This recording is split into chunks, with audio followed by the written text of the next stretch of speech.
if someday I was late enough, it would come all the way back around, and then I'd be early. Anyway, bring on the copyright strikes.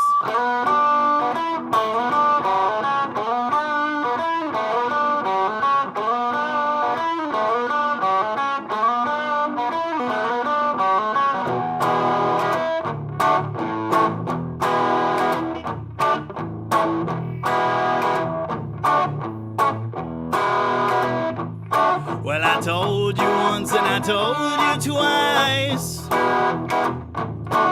but you never listen to my advice.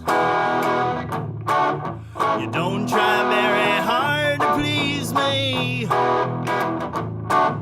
With what you know, that should be easy. Well, this could be the last time. This could be the last time. Maybe the last time. I don't know. Oh no. Oh no.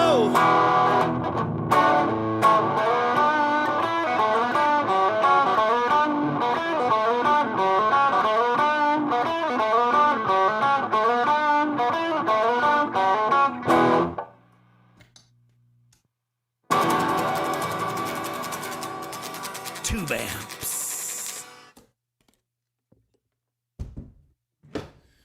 Sup? This is not the last time, no. I don't do Lagrange. It's not that I dislike ZZ Top, that is not accurate, but it's not my thing. What is up, everybody? This is Dead Dodge Garage Live. There's a lot of stuff happening. A lot of ins, a lot of outs.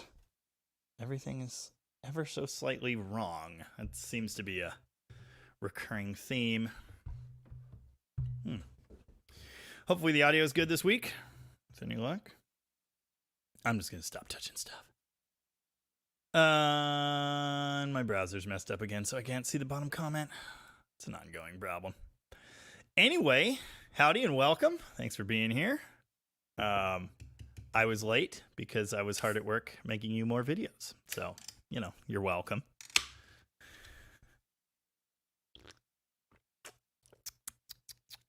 I've been super excited about the Turbo Slant project, so I have been working on that thing every possible spare moment. Many hours gone into that, and since finishing the video, I've washed it, made an important realization about the cubic inch size of that engine, and then I've been working on getting the tune right, and I fixed like 7 vacuum leaks, which I do not want to talk about. And there's a whole lot more coming, but yeah. Anyway, my sister with the first comment, Glenn Uromi, Kelly Smith, Scott Smith, Lovejoy, Mopar Jimmy, how's it going? Always remember, center lines. As you go through life, always remember one thing. Any one thing. Hey, slap the like button for me if you don't mind, because it does stuff for the things with the deals. Plural, I guess. Yeah. Yeah, we had remarkably low turnout last week, and I don't know why. No one loves me anymore. No one wants to play with Wumpus. It's unfortunate. Anyway, Lovejoy, a tired new dad, is here. Awesome. His wee baby boy, Alan, named, of course, after the famous Allen wrench. Jeff Militich is here. Apparently, it is raining again in Minnesota. That's interesting. That's been a recurring theme, I know. Yeah. Rich Jordan, what is happening? Old Stuff rules. Lots of names. BCC Photech here as well. Howdy again. Completely agree about the rubber front runner. Yeah, that is a sweet car. That is clearly popular. I kind of knew it would be.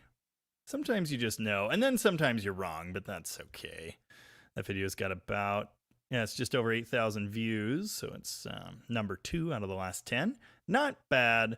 I'll take it. I really thought the Studebaker drive video on Friday was going to do super well, and no one watched it, which is a real bummer because there's more work to do on that car, and now I don't know if it's worth filming.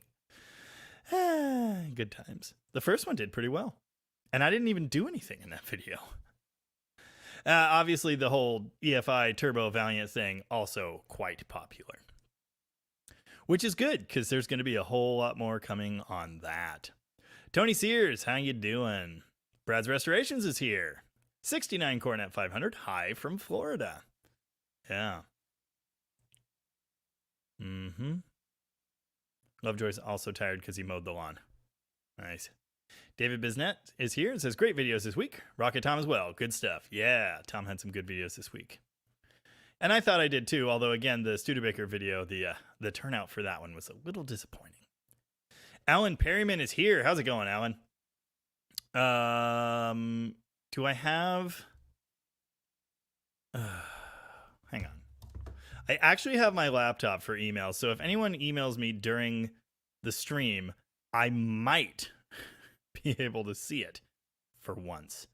Alan Perryman ran into Tracy, the owner of the Toolbox Charger, at a car show in Montesano, Washington, which is like 15 minutes from here. And turns out Alan is a talented gentleman, and one of his talents is buffing cars, which, holy crap, that thing needed so badly. And so, I don't know, you might not even be able to tell. Oh, you can tell. Look how good that looks. And that picture is taken inside in like crappy lighting, but it looks so much better. It's amazing. I'm going to see it in person this week, and I am excited. So anyway, nice work, Alan. And next time we see that thing on video, it'll look way less bad. And that is exciting. Yeah, Jeff Militich. I'm late because I couldn't wait another minute to install torsion bars back in that 71 Roadrunner. Nice. Chris Freemaster, what is up? How's it going? The suspension on that Roadrunner made Glenn Uromi sad. You know, Tom did his comparison video, and I thought it was fair, but he didn't come out swinging enough against that Magnum Force suspension, and I did, and I'm proud of it. He didn't realize when he was doing his that there's no sway bar on it, and I noticed immediately without even notice. Like, I did not notice when I looked under the car. I noticed when I drove it because the body roll was just insane. And he did his cornering test comparing the three, and he didn't notice, and he said, oh no, this is pretty good. If he had done what I did and did this, it's immediately obvious that it rolls. And it's just amazing to me that it could have coilovers. As tight as that thing is, there's like no suspension give at all. It's super stiff. I showed that in my video, and it still has body roll. That is just the most entertaining thing ever. You know, what's even the point? So, yeah. And then, so he didn't catch, and he wasn't looking under it at the time. He did allegedly do an inspection video and didn't notice there was no sway bar. But I think he was just so taken aback by that setup. Yeah. Anyway, he also didn't notice that the front wheels were not centered in the wheel wells, and I pointed that out. And so he did a clip after his video, but it didn't make it in his video of showing those things. And I wish he had, because that video of his is doing pretty well. People are watching that a lot, and I don't know. I think it's a good comparison. I think he should have been a little more harsh on that Magnum Force setup, but it is what it is. Connor Lake Havasu is here. How's it going? My sister said, welcome to your own party. Yeah, right on time as usual. Dark Lord, what is up? Yeah, Mostly Mopar is back as well. Great video on the 71. Thank you. Thank you very much. Appreciate that. Dalton Sparks is here as well. Always love some jams from DDG. I appreciate that. And Old Stuff Rules said, hey, 3 great videos this week. I did 4 videos.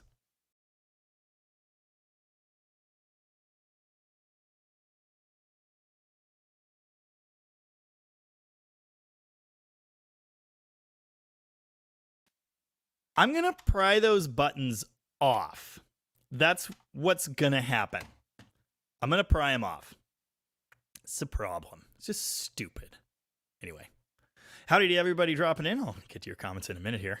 Oh, 2 people left because the screen went black. It's a recurring theme. Anyway, I did do 4 videos, and I don't even know how, and I don't remember what the first one was.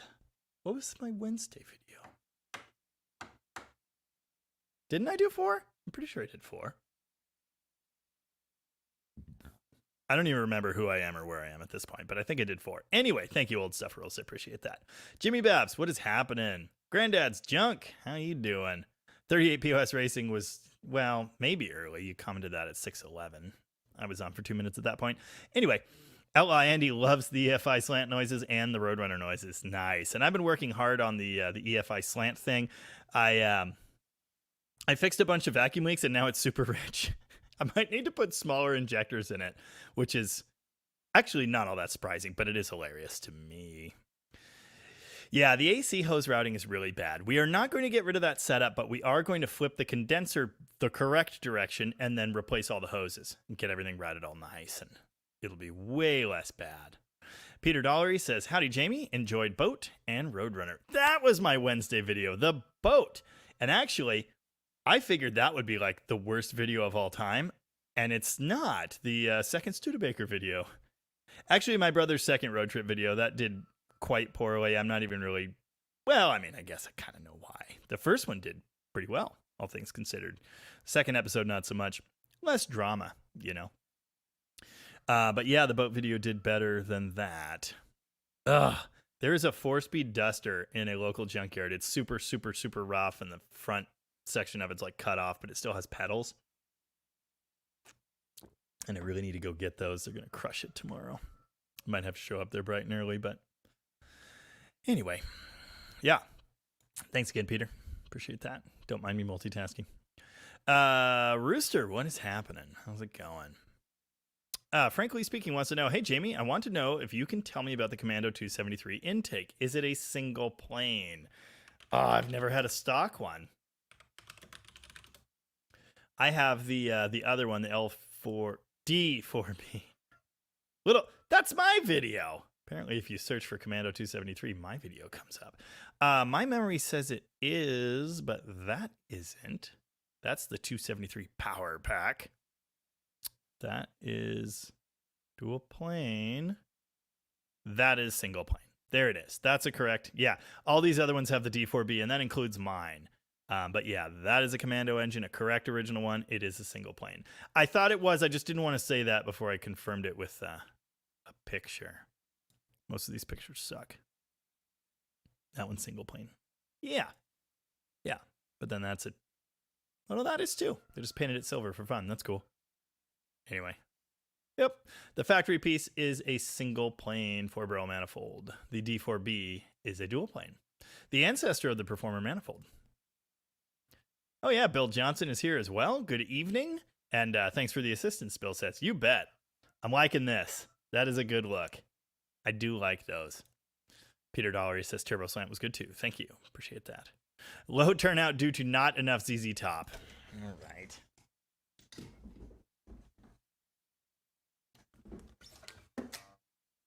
Hang on. Got to let the giant amplifier warm up. Also, I think I put it back to super dirty mode, which is why it was so dirty.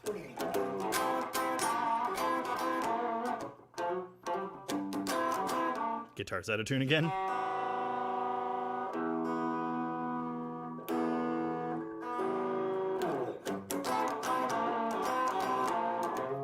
I made it worse. I've been up! I've been down! That's all I got.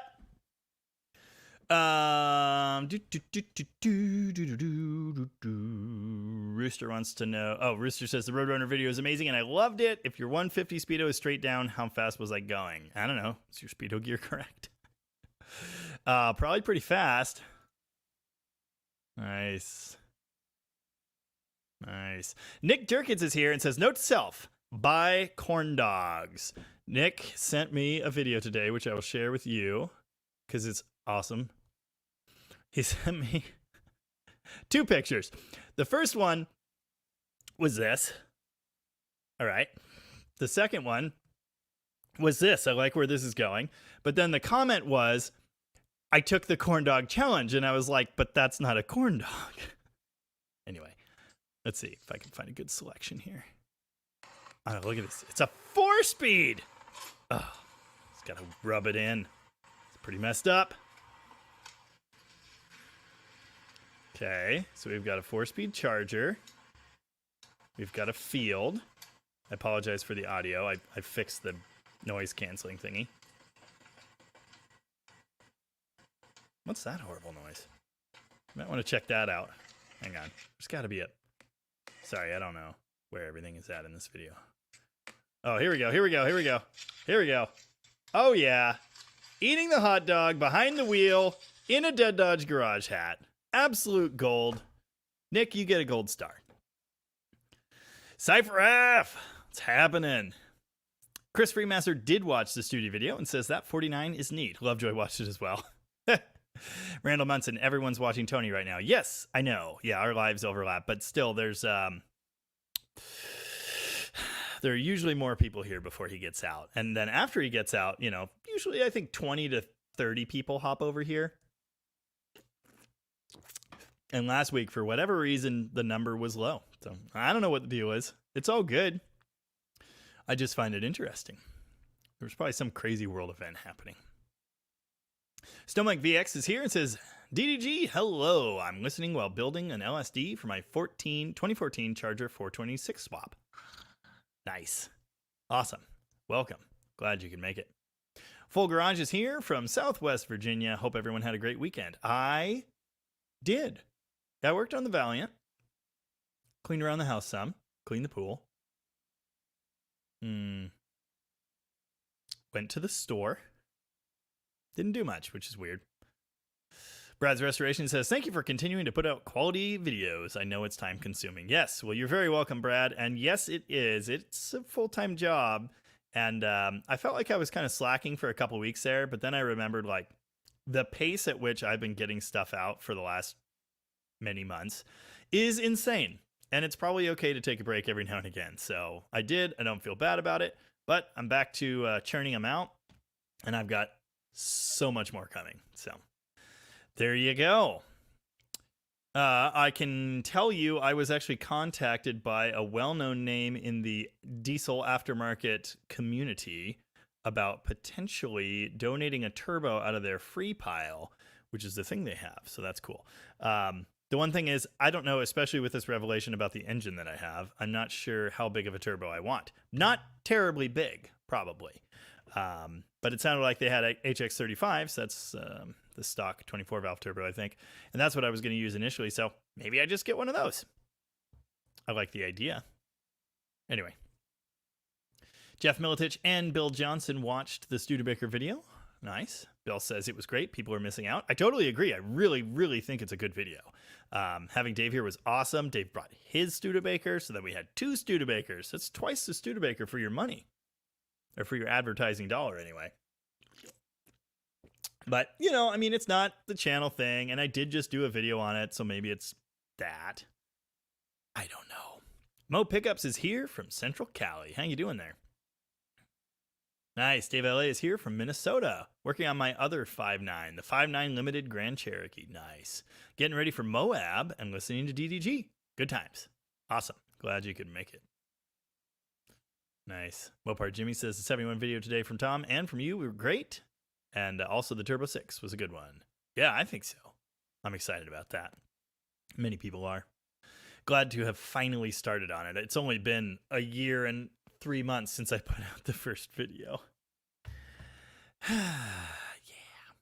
Answer 14 is here from beautiful northern Ohio. Local table salt rationing has begun as road crews are running low on rock salt. Head of Road Commission vows vigilant salting to keep roads safe. Yeah. Good times. I'm so glad we don't really have that here.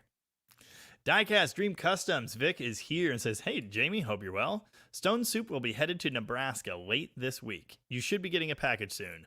Feeling terrible tonight. Gonna sack out early. Well, take it easy, Vic. Recover soon. And I'll keep an eye out for a package, I guess. Nice. Minnesota Tomcat is having a Choochfest today, too. A little different, though. Well, I mean, it's legal here, so. Yeah. Yeah. Tony Sears. 97 Dodge Dakota 2.5. Replace map sensor. Still idles like garbage. Getting 11 miles per gallon. Getting a lean code. No vacuum leaks. Can't figure out why it's broken. 2.5. Well, I mean, low fuel pressure could do that, but it would have to be really low. And there's no external fuel filter on those, just a sock in the tank. I think they have a fuel pressure test port, so verify that. Could be an oxygen sensor issue, I suppose. I've had that happen before, but usually the computer's smart enough to figure it out. But what can happen is it thinks it's lean, so it dumps a bunch of extra fuel, right? And low fuel pressure can do the same because it's lean, so it's compensating, and so it like cranks the injector duty, and yeah, mileage suffers severely. Yeah, beyond that, 2.5, I mean, that's basically, that's the Jeep motor, I believe. And I can't think of any like inherent issues that I'm familiar with those. Yeah. And you can't really time those. You can phase the rotor, but they correct the timing.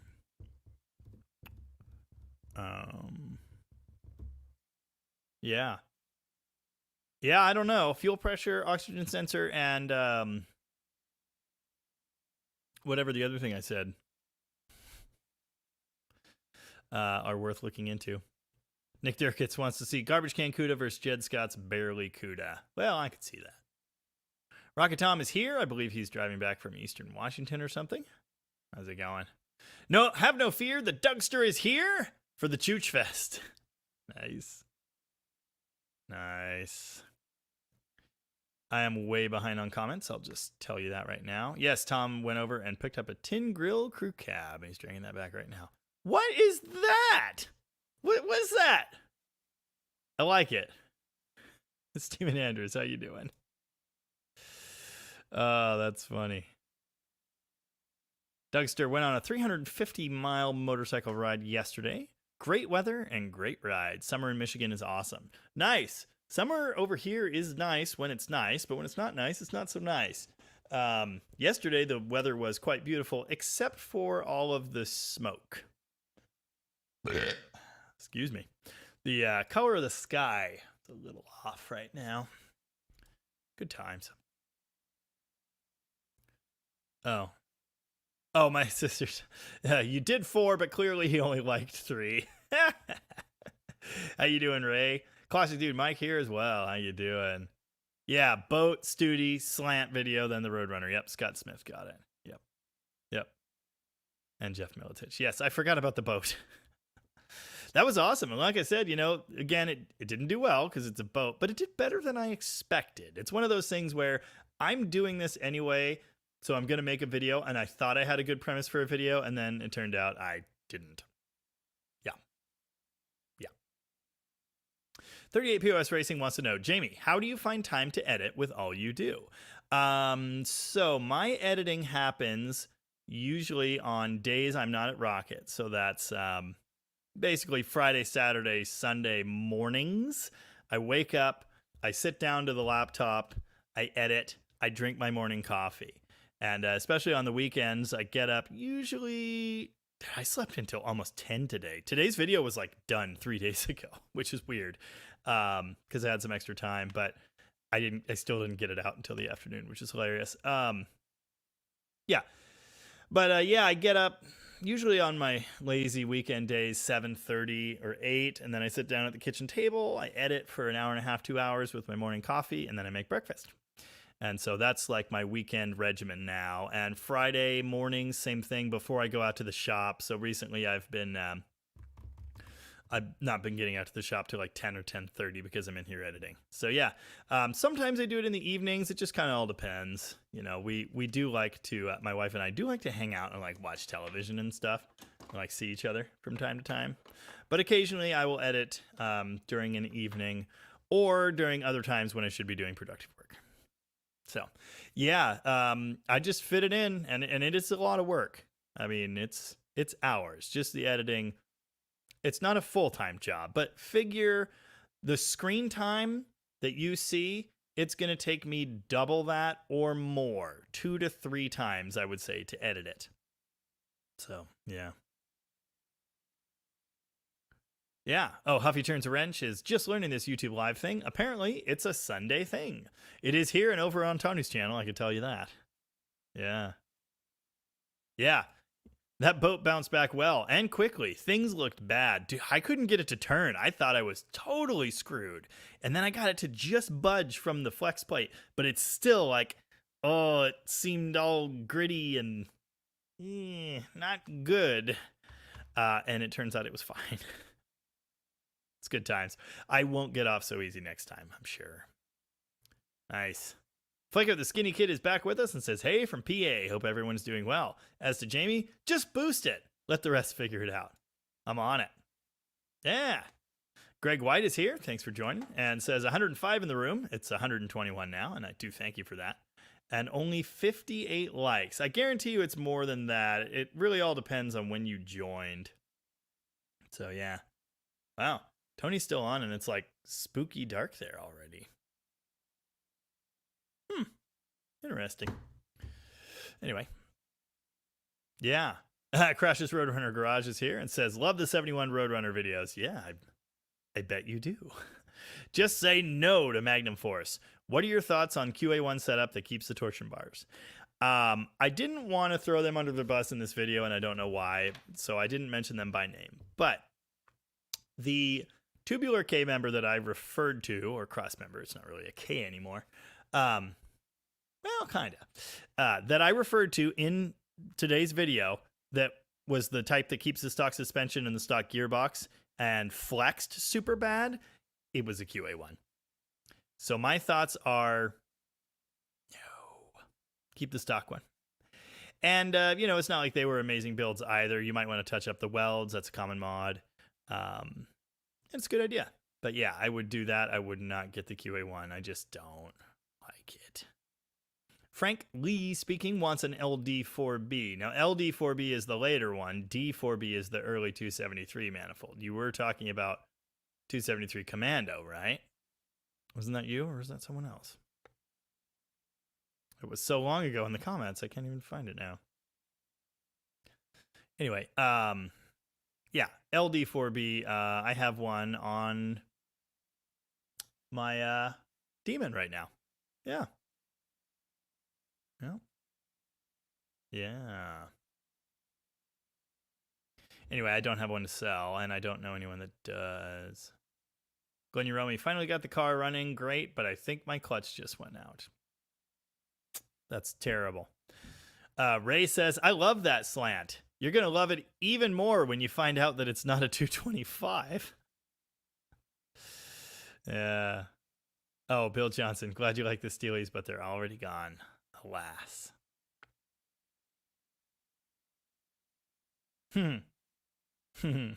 Lovejoy. Unfortunately, since nature doesn't love me as much as I love it, I'm now breathing as well as a smog era V8. So apparently Lovejoy has allergies. Oh yes, I'm wearing the hat. This was my birthday present. Hookers and blow. Fishing tackle and kites. Good times. Yeah, it is summertime. And obviously I take that into account. Like, people do have better things to do with their lives. I understand that. Rob from Cowiac is back and has a great question. Do you find General Lee Charger clones to be annoying? Yes. Yes, I do. Yeah, I don't like it at all.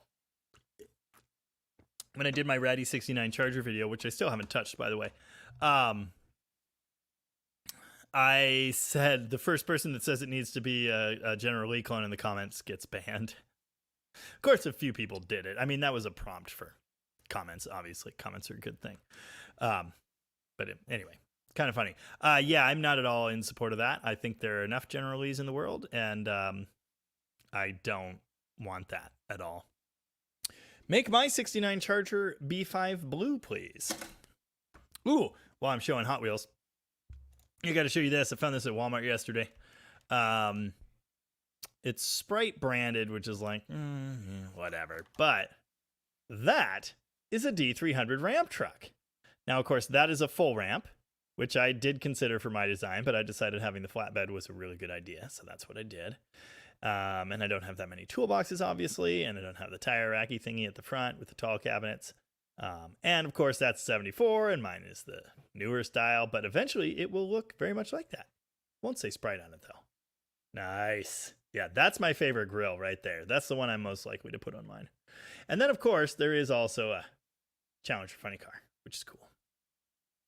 I already have a CUDA funny car somewhere. Is that? Oh, no, it is a Challenger. I take that back. I got the Mr. Pibb one first because, you know, ramp truck.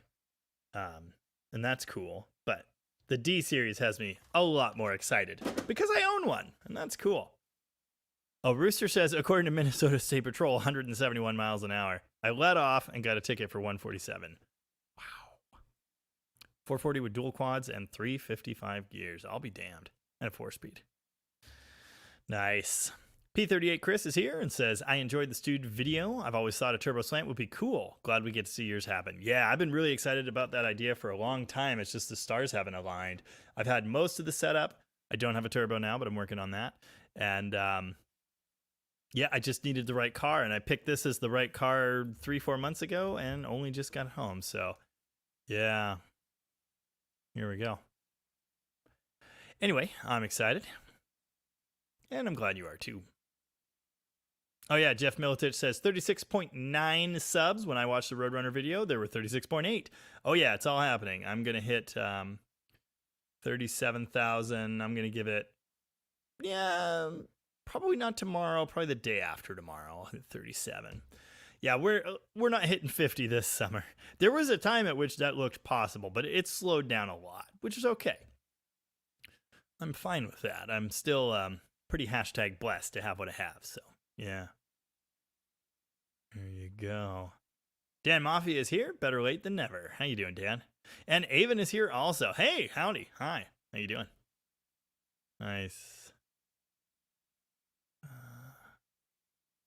Yeah, Stephen Andrews. Enjoyed all 4 vids, Mr. J. Roadrunner confused me. How does one pay $5,000 in 07 money for all that stuff and not install a sway bar? I don't know. I truly don't know. And we were informed in the comments that that kit is supposed to come with a sway bar, so for some reason they just didn't install it. And I don't know why, but I was right in thinking the ears on those strut rod things were for a sway bar. Yeah. Helping Hand, isn't the 170 or 198 better candidates for turbo? Not the 198, but yeah, the 170 is. So yeah, I'm somewhat excited about that, actually. I wasn't sure at first if I should be or not. I think it'll take boost better. Uncle Tony says it will, and it'll spin happier. And I know that, but, you know, it's just not a lot of inches. But, you know, compared to like a Subaru Boxer, it's pretty good. Hot Studebaker on Studebaker action. Nice. Yeah. Ray said Molly Hatchet.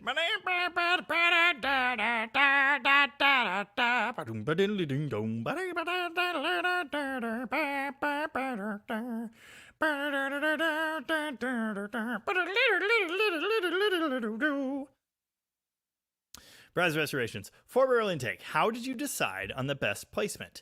Literally, the only way it fit was canted at a 45-degree angle like that, which is why I did it. Twisted, I should say, at a 45-degree angle. I laid the adapter down on the manifold and went, yeah, that works. And when I turned it the other way, nothing lined up with the center runners, and it just didn't really look like it would fit on top of the manifold. And I set it down at that angle, and it just looked perfect. So that's what I did. And hopefully it works. The issue I'm having right now is I think the stock injectors are a little bit much for the tiny inch Slant 6, the little teeny tiny one, which is what I have. It turns out not a 225. So I now have a temperature sensor. It's not reading right. I still got to fix that. And an oxygen sensor and the proper cubic inch in the computer. And still it's idling at like 3% injector duty cycle. And it's struggling to get as lean as it needs to be. So it still smells all fuely. And the fuel pressure is only 38, actually, now that it has vacuum, because I fixed all the vacuum leaks. So I don't know where we're going, but we'll get there. All Classics Restoration, good evening. How you doing? Just got back from Ohio, listening in the background while editing video. Nice. Excuse me. David Rademacher, I still can't say it right. Can't do it. A bear in his natural habitat. A Studebaker. I am kind of starting to look like a bear. Yeah. Dougster says, on Michigan roads, we use salt and chloride, so our cars rust out completely in no time flat. Nice. Terra Fiddler is here and enjoyed the rocket video about the 3 front suspensions. I did too. I thought it was a great premise for a video. I was pretty impressed with that. And thankfully, it's doing very well for him. Yeah. Chris Freemaster says, no joke, up here in New York, once the snow melts, the roads are white from the salt. Wow. Rooster's got to run. We'll see Rooster later. And that was 14 minutes ago because I'm way behind. I apologize. Helping Hand says it's been video overload this weekend. Yeah, we've been busy. Nice. Jeff from PNW spotted my cheap van on Marketplace. Nice. Someone wants to buy it for a storage locker, a shed. And I'm considering selling it to them. They said I could keep the grill and the bumpers and stuff to sell. They just want it for storage, which is what I should be using it for. I don't know why I'm not. I'm super dumb. Anyway. End of Time says the Studebaker video made me smile. If you don't love this stuff, you really aren't a car guy. I'm inclined to agree, yeah. But again, you know, it's just that it's outside of my norm. It's not a Mopar. It's not a muscle era car. So I understand when the things don't do the best. I mean, the same is true of the boat. It's just that one did really, really badly, and I don't even understand. Yeah, it's the DDG pirate flag. Duh. I like it. I gotta make one for my boat. Answer 14. Swapping a 383 into a 71 Charger that had a 318. Should I swap to big block torsion bars, or would it even be different? Would you notice from a drivability perspective? Yes, I'm pretty sure they're bigger for a 383 car. You absolutely should upgrade your torsion bars. I have experienced a small block car with a 440 swapped into it at 90 miles an hour, and it started doing terrifying things. I would upgrade your torsion bars in that case. Unless it's I think a 318 AC car might have a bigger bar, but I could be wrong. Yeah, but adding the extra weight over the nose, if you're going to drive this car, I would upgrade the bars, yes. Yes. Has anyone had to replace an air conditioner internal coil, the evaporator, in a 3rd gen Cummins? I haven't, thankfully, and I don't want to. Yeah. Yep.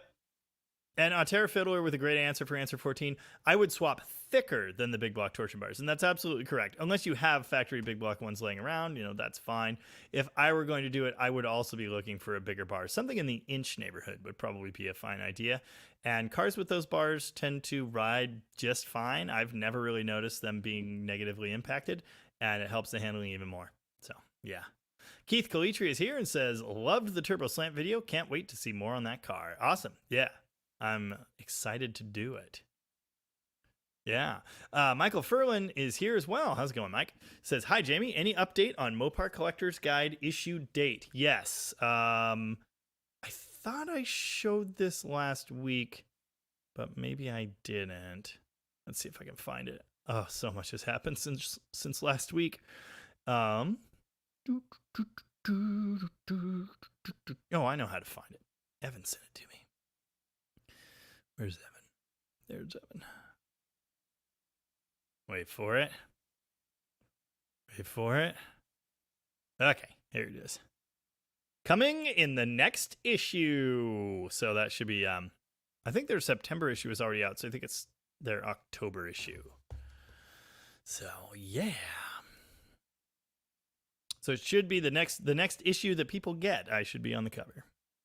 Looking forward to it. Kelly Smith says that smoke you see used to be beautiful Jasper, Alberta. That is unfortunate. Yeah. Dark Dude 408. If I drove my Mopar up to you, would you make a video on it? Maybe. To do a video, I require a few things. First, I've got to have an angle. If this is a 408 stroked dart, there's an angle.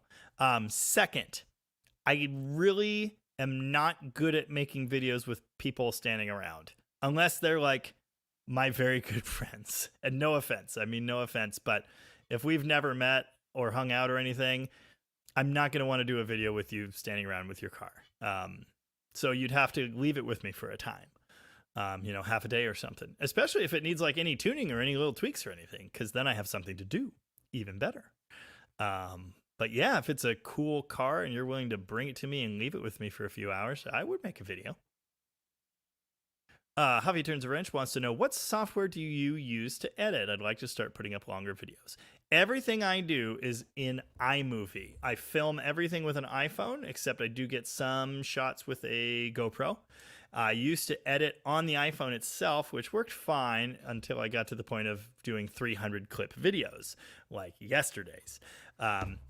My wife got me my first MacBook Pro for Christmas 2 Christmases ago. And I used that for a long time until it died. And then I bought a MacBook Air, the cheapest one you can get, when I was on the Tennessee trip.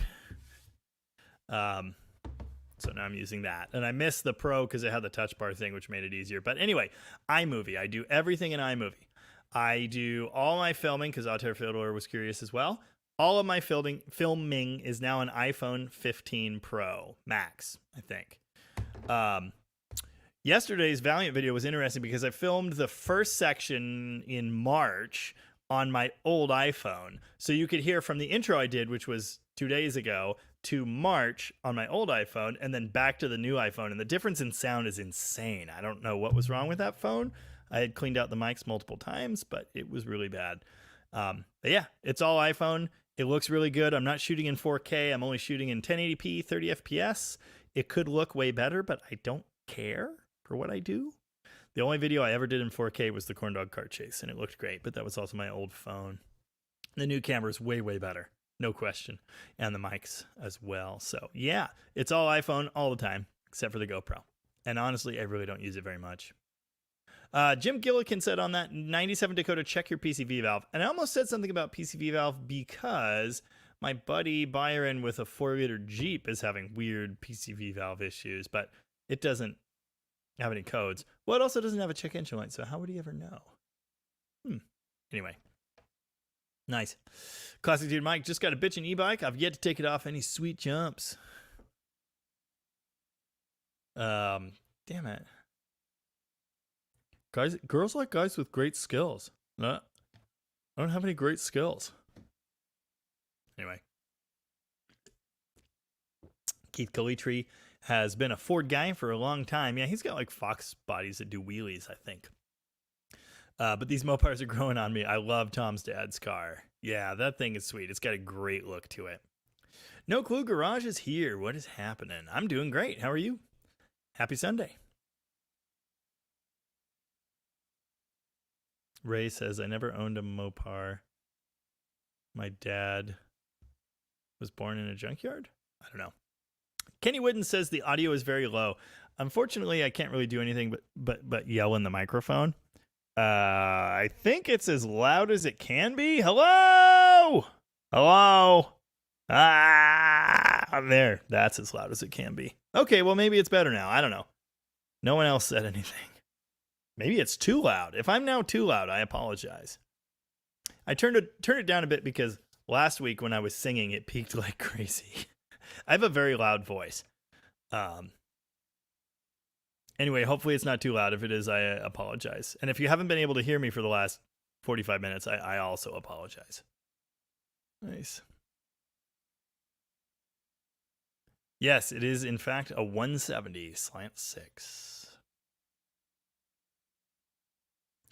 Tom had mentioned in his video that he didn't like the way that steering column was laid out. No, it's just stupid. Same kind of thing you got to do for, excuse me, all kinds of other goofy suspension swaps, front clip swaps, etc. And I'm not a fan of that.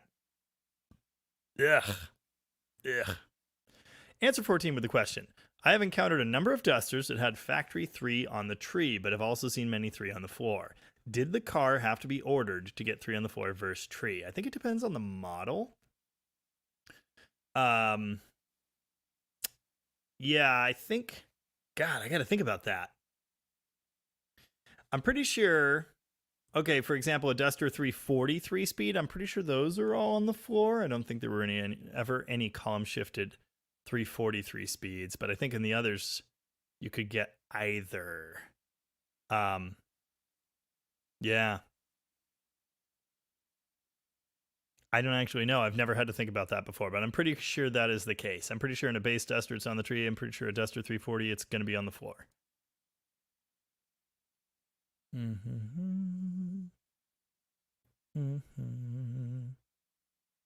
Oh, damn. Well, yeah, that's part of it, but also it's just all hacked up and terrible.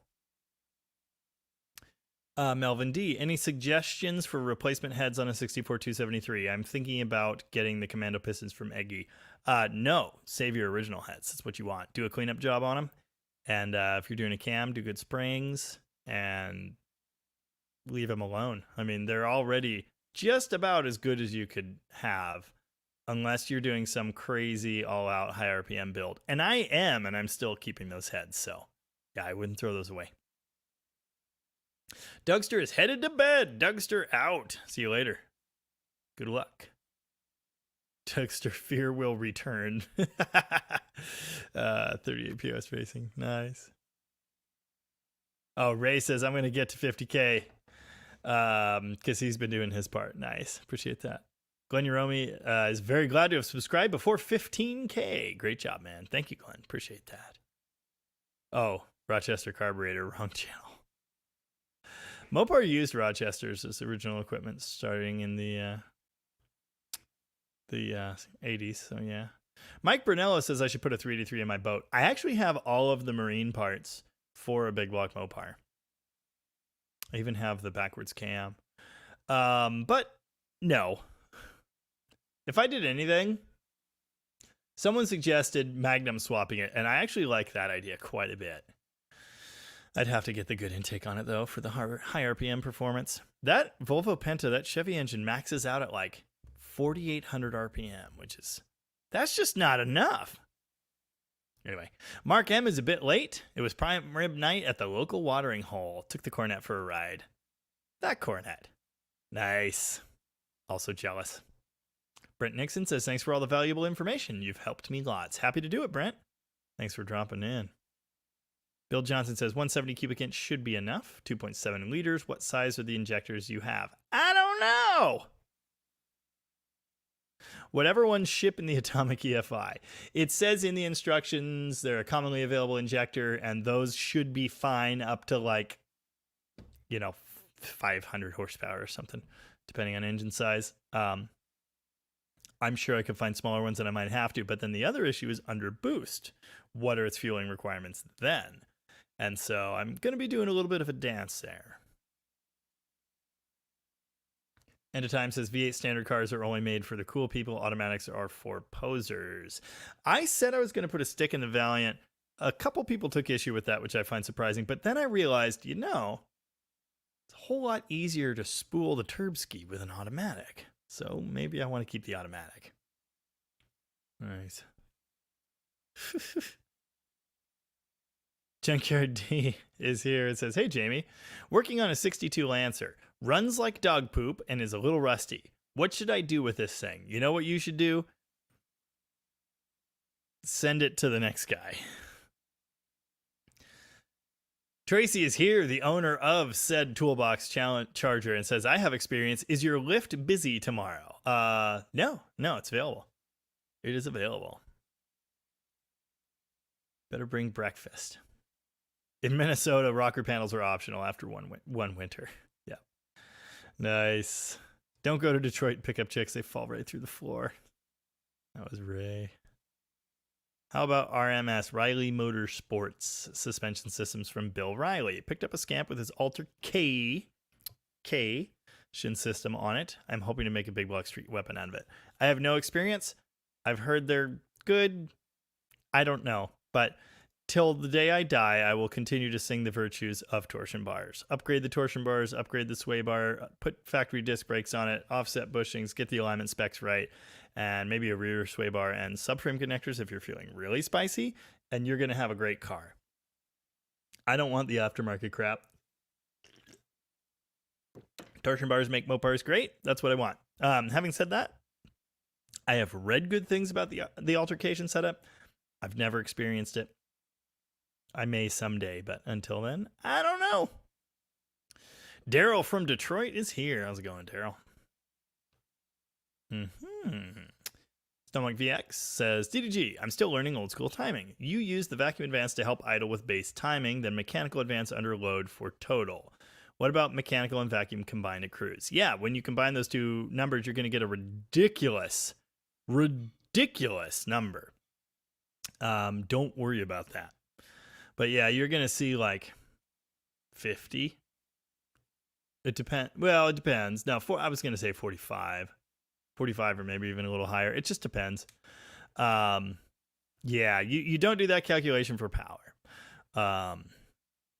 Yeah, I have started using the vacuum advance at idle, so running it manifold vacuum instead of ported, because I tried it on a 440, specifically Mark M's Coronet 440, which I showed a picture of a minute ago, his little picture, and it worked really, really well. Although later, I think he had to undo that. I think he's back to running without vacuum at all because he was getting slight pinging under certain conditions. Or maybe it wasn't even pinging, but it was just kind of stuttering. I didn't quite... Because I had to fix the torque converter in that car, I didn't quite have as much time with it to work on the tune as I had hoped to. So anyway, I'm only doing that on super aggressive cams and specifically in 440s. They work super well. So yeah, but you don't worry. So it doesn't matter whether you're using that vacuum advance at idle or not. The total advance number of vacuum plus mechanical is always going to be the same. It doesn't matter whether it's ported or manifold. At maximum advance, you are still adding the two together. It's important to understand that.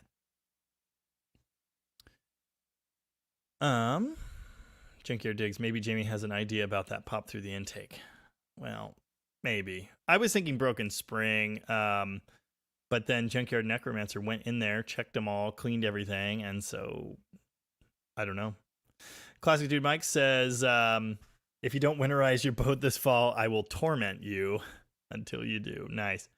Ray with a question, is it worth it to put frame rails on? That really depends on the car, my man. I mean, if it's a 68 Charger RT, yes. Original Hemi Cuda, yes. Someone linked me a 71 Charger RT 444 speed that was rusted to an amazing degree. Yeah. No, in that car, no. And especially they wanted $15K for that car. It was an absolute turd. Dan with a question he said was not political, but honestly, it could not get any more political, as Bill Johnson pointed out. And so I'm not going to answer that, Dan. I don't think anyone here gives half a shit about my opinion, and they shouldn't, and I shouldn't have to care about theirs. So I've gone to such great lengths to not get political on this channel, and I never will. And so that includes between all of us here in the hot tub together, and I hope you understand. Snowmonk VX, 318, 14 degrees initial, with vacuum at idle, moves to 38. 30, that would be, hold on, doing the math. Vacuum at idle, 38. Why can't I do 24 degrees of vacuum advance? That's insane. I wonder if you've got super light springs, and so when you put the vacuum on, it also revved the engine up slightly and started opening the weight, so it advanced it more than just the vacuum. Excuse me. Because that's a lot. Usually those pods are in the 9-degree range. 24 is a lot. Yeah. Vacuum at idle moves it to 38. That's crazy. No vacuum at RPM, it's 36 degrees. Combined at cruise with vacuum connected, it's way higher, like 45 plus. Yeah, that's what I was saying. See, that sounds about right. And that's what you're going to see. Again, the fact that it takes all that extra timing at a cruise, not a problem. You're not going to get pinging at cruise, and you are going to get better vacuum, better fuel mileage. So that is the advantage to that. It works. It works really well. That's why the factory did it. And when you stop it and the vacuum goes away, the vacuum advance goes away, and you get back to your actual total number. And that's why, so total timing is base timing plus mechanical. It does not include vacuum. If you ever hear people saying total timing, they're not talking about the vacuum. The vacuum is a separate unrelated thing, because in most performance situations, it doesn't come into the equation. Tim Jefferson, A-body. Should I switch to 6-cylinder torsion bars since I got a 360 with headers, aluminum heads, intake, and radiator? It's got to be lighter than a Slant, no? I don't know that. The nice thing about the Slant 6 bars is launching. You get the twist. You get more reaction out of those springs, and it helps with weight transfer. Personally, if you've got V8 bars now, I'd probably just leave them alone. I'd just leave it alone. Dalton Sparks. You said something about water manifolds in the boat video. What did you mean by that? My experience with boats is I've seen them, and that's it. In a boat, your exhaust manifolds are cooled by water, and generally that is raw water out of the lake you're driving in or whatever. It's pulled up by an impeller, and it is pumped through those manifolds and spit back out into the body of water. And they do that because in a car or a truck, the exhaust manifolds are sitting at like 500 plus degrees, and that will set your boat on fire. Your boat's made of wood and fiberglass, and that's not what you want. So you get water manifolds. Now, in certain applications, like for example, jet boats, people run awesome. In the coolest jet boats, they have transom headers. They have headers that go up and point straight back, and that's amazing and loud and terrible. But it's super, super awesome. And obviously, those aren't going to be water cooled, but they're also in an open area, not enclosed in a doghouse or anything like that, engine compartment. So yeah, that is used in most boats, certainly boats of the type that mine is, to keep engine compartment housing temperatures down and to not light your boat on fire. So there you go. Terry Fiddler says, there's a guy that says PCV valves need to be studied like carbs and recommends a $200 tunable one.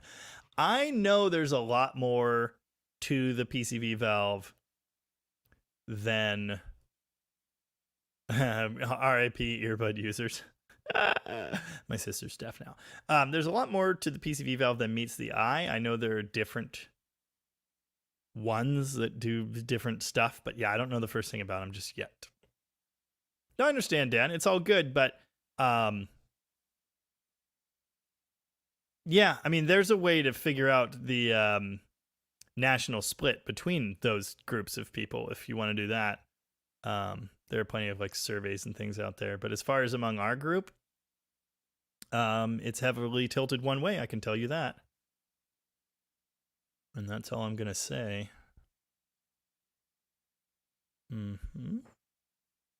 Welding the distributor at about 38 degrees will take care of that popping. You know what I haven't thought about at all is in that Slant 6, in that Lancer you're talking about, it probably needs a timing chain. Probably does. Someone needs to sign up to do that. Yeah. J Mazzella 1, hello from NJ. I've got a 95 ZJ Grand Cherokee V8 with ABS brakes. I'm hesitant to replace my brake lines because I cannot trigger ABS purge without the OBD1 tool, which is a DRB. Is it a DRB2? I don't know. The later one's DRB3. Can it be done? Yeah. I've done brake lines on all kinds of things that I think you're technically supposed to do the ABS bleed procedure, and I think it's fine. I think it's fine. As long as you don't starve the ABS pump or the master cylinder for fluid, if you're very, very careful, then air should never be introduced into those parts anyway, and you should be okay. I didn't deafen Bill Johnson. That's the good news. Mark Howley. Studebaker's good. Mail trucks would be bad. I did one mail truck video forever ago. All right, Dan, I'm going to say one more thing because you commented this some time ago. I don't give half of an eighth of a fuck who you vote for. No president can magically make gas cheaper. And if you think that's how the world works, I feel very bad for you. And we'll leave it at that.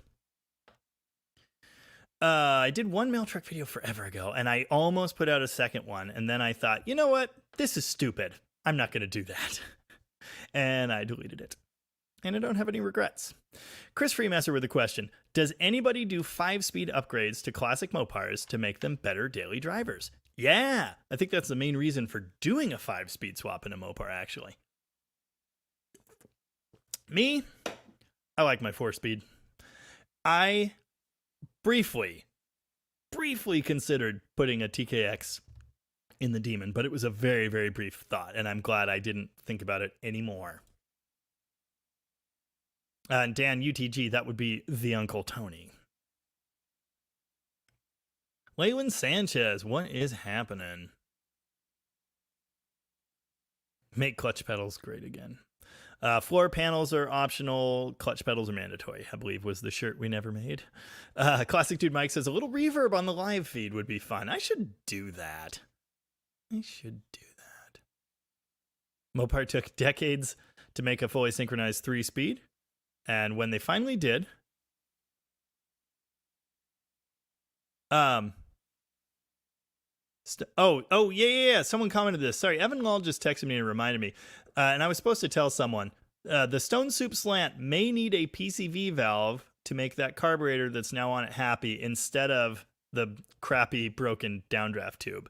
That might be a consideration. Someone try and add a PCV valve. It might help.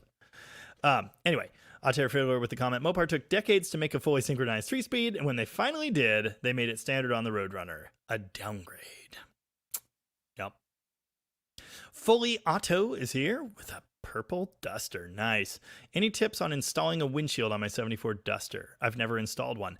I did, and I broke it, so I'm probably not the person to ask. Yeah. Butyl is the right stuff to use for sure. Rubber seal and lock strip. That's not a lock strip window. It's a trim window. But I assume that's what you mean. Usually with a... sorry, if you're going to use a sealant, butyl is the right stuff. As far as... I got to stop reading the comments.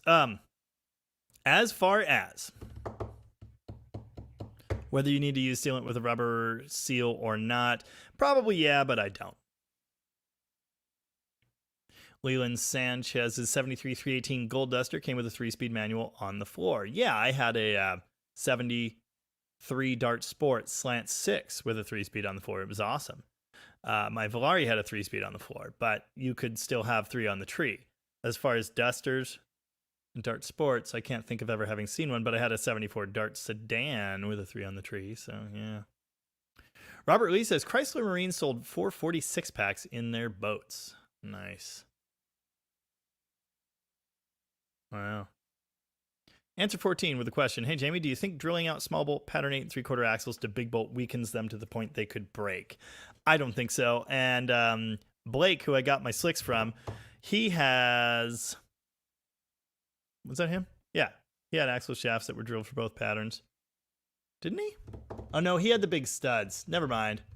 No, I just got a set of dual pattern axle shafts. They're not broken. Many, many people have done that. I think it's fine.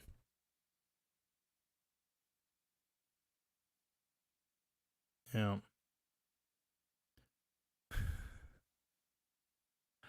James Sarita, what's the latest with Uncle Tony's challenge? He is waiting for some decent weather, and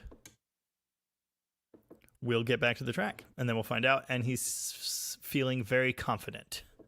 Very confident. Well, Bill with a great point there, Dan. And again, like, I'm sorry, but my people get it. Like, we're not... This group is not for that. This channel is not for that. This live stream's not for that. I like you. I appreciate you. I want you to hang around. And we just don't do politics.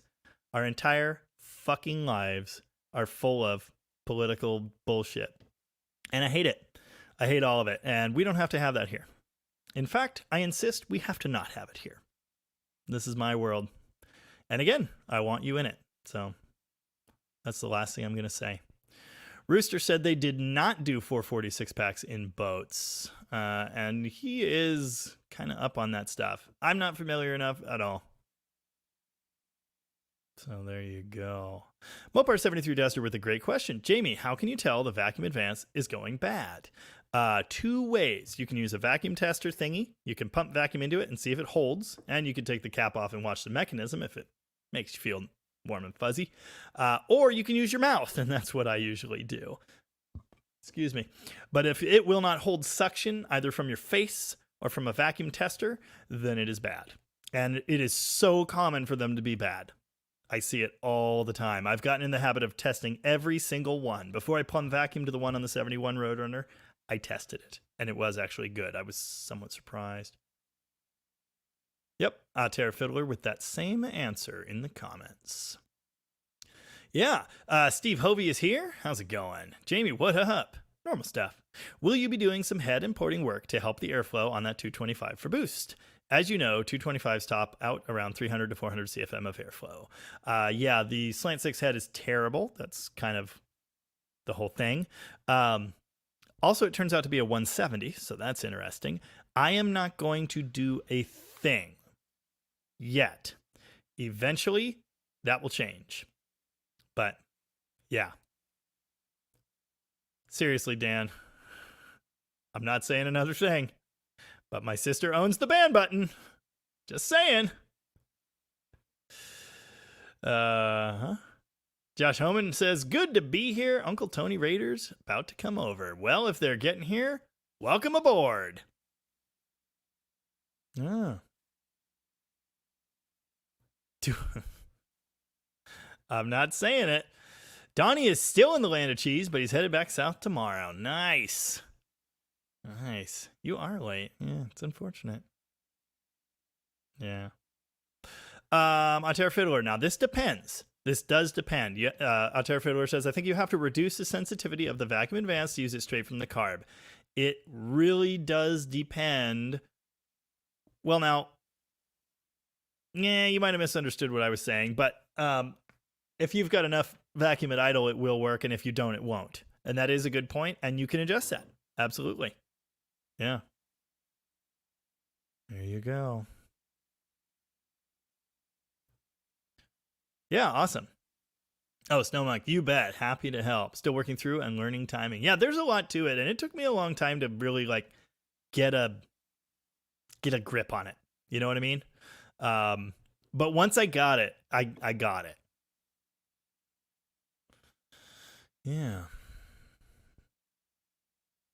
Yeah. Mike the Slacker, how's it going? Uncle Tony's been talking nothing but politics tonight. See, that's the right place to go. If that's what you want in life. But it's not what I want, ever. It's just not. My channel exists in an alternative universe where we don't have to think about that. HDF2 is here and says, what up, DDG? Normal stuff, hanging out. Drinking the baked apple from D's Wickard Cider Company. And having the time of my life. Except that my neck still hurts. It is a little better, though. Met a guy with a really nice Imperial. He was impressed I knew what it was. Told him to check your Imperial video out. Thanks for spreading the knowledge. Absolutely. Happy to do it. It's one of my biggest joys in life. Yeah. Yeah. Dr. Art, how you doing? Dr. Art, I'm probably going to be sending Dr. Art a present in the form of a PCM to program in the near future. I haven't gotten around to that yet. So now I have this big giant camper van sitting in my driveway. Sorry, Rich. Yeah, I got to get out to the junkyard. Anyway. Yeah, Dr. Art is your guy if you need a friggin' JTech programmed or whatever. He's got the dealio there. Paul Shea, how you doing? What is up? Yeah. Damn Mafia. Let's change the subject. The 4-barrel fuel-injected carburetor you put on that bad boy, how would you compare that to the Sniper? Yeah, so they call that you would call it TBI, throttle body injected. It's a carburetor replacement. It's not really a carburetor, but I get the relation. Obviously, it's very, very similar, and it goes in place of that. Yeah. How would it compare to the Sniper? So the Atomic is like an older, crappier version of the Sniper, essentially. It's very simple. It's very, very simple, and I like that. The installation was 4 wires went to the car into the ignition the way I set it up. There was nothing. So that's cool. And the settings in the little handheld are very, very simple as well. Now you can get more in depth, but you need to use a computer. The sniper is super capable. Just built into the little controller thingy, there is so much more adjustability to it. It's insane. It's nuts. I guess that's a good thing. But the other thing is, I've had issues with snipers. I've had issues with sensors dying. I've had issues with them not responding to the tune I put in them correctly. I really, in theory, I don't like any of this stuff. I'd rather have a carburetor. The only reason I'm doing this on that car is because it will be so easy to make it play nice with boost. But yeah, the Atomic is a lot like the Sniper, but stupider. The fact that there is now a Sniper 2 kind of tells me that I am right in thinking there are issues with the Sniper 1. So there you go. Jeff Hutchins is here and gave the official notification of the Uncle Tony invasion, and that was 11 minutes ago. So I'm kind of behind. Yeah. Yeah. Nice. Reinhardt Kornbreck is here with a great question. Hey all, Jamie, can you give me a rundown on differences between the Poly 318 and an LA 318? Got a 65 Cornet with a Poly. I have no clue. Excuse me. Okay. Essentially, it makes the most sense if you just think the bottom ends are the same. They are just about the same. Not identical, but just about the same. The heads, the intake, the exhaust manifolds, all that stuff up on top is different. The pistons are slightly different as well. The simplest answer is on the LA, the valves are perfectly in line. Sorry, the camera makes this weird. They're perfectly in line, and on the Poly, they are angled from each other. They're canted. So the head is wider. The valve cover is shaped differently to account for that. Everything is a little goofy. The LA, the valves are straight in a line. So yeah, everything that bolts onto them on the top end is different. The performance parts are different. They're harder to find for the Poly. The Poly is a pretty stout engine, though. They've got forged cranks. You know, they were made with good parts. They were made to last, but they're not hot rod engines. They can be hot rodded, but from the factory in that application, they weren't. So yeah, the toughest thing about the Poly is chasing down performance parts. I think Polys are really cool engines. But anyway. Travis Voigt with a question. Manual chokes or electric? It's electric all day for me. All day. It's so easy to make it work right. It's so easy to tune it. It's so easy to have nice cold starts with an electric choke. So I am all in on that. Glenn Uromi, just to confirm, cars of 4-speed barely moves in any gear, just revs up high. Clutch, right? Yes, unless something crazy has happened with your clutch linkage and the clutch is not being fully released. As long as you've got free play in your pedal, the linkage is all freed up, the throw-out bearing is off of the pressure plate, and it still does that, yeah, your clutch is shot. Yeah. Oh yeah, Lovejoy gets to do the brakes on Stone Soup. That's coming up. Nice. Might not run, but at least it'll stop. Nice. You gotta hit that like button. Hey, if you have not hit the like button, I would appreciate it if you did. That would be great. Oh. I'm Terry Fiddler with a comment about the overdrive Mopar automatics.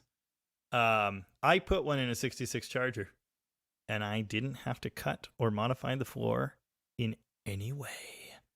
But I did an interesting trick there. It's not going to be so easy on anything else. Oh, Blake from Bad Tree dropped in to say, Blown Hillside Hemi was always a dream of mine. Yeah, it's been a dream of mine for a long time. So yeah, it's going to happen. Thank you. Looking forward to it. Nice. And my sister did drop a link to Rooster's channel in the comments. If you have not subscribed to Rooster, you should go check out his channel. Rad. McLovin Garage is here, but is also out in the shop doing 4-speed things. Side cover is a little fun to get everything lined up. Nice. I'm assuming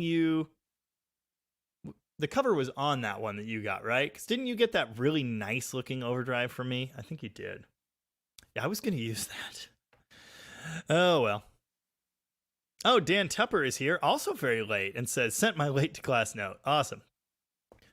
I'll just tell you right now, if you, a lot of people have been messaging the face tubes the DDG face tubes, and it is just too much.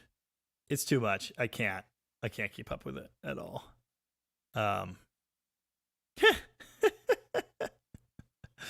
Lovejoy sent over a picture of Lovejoy Jr. and said he's participating in the DDG drinking game. Dude, that sippy cup's as big as he is. What's going on there? Trying to grow him up right, I guess. Nice. Yeah. Yeah. Send him to the corn.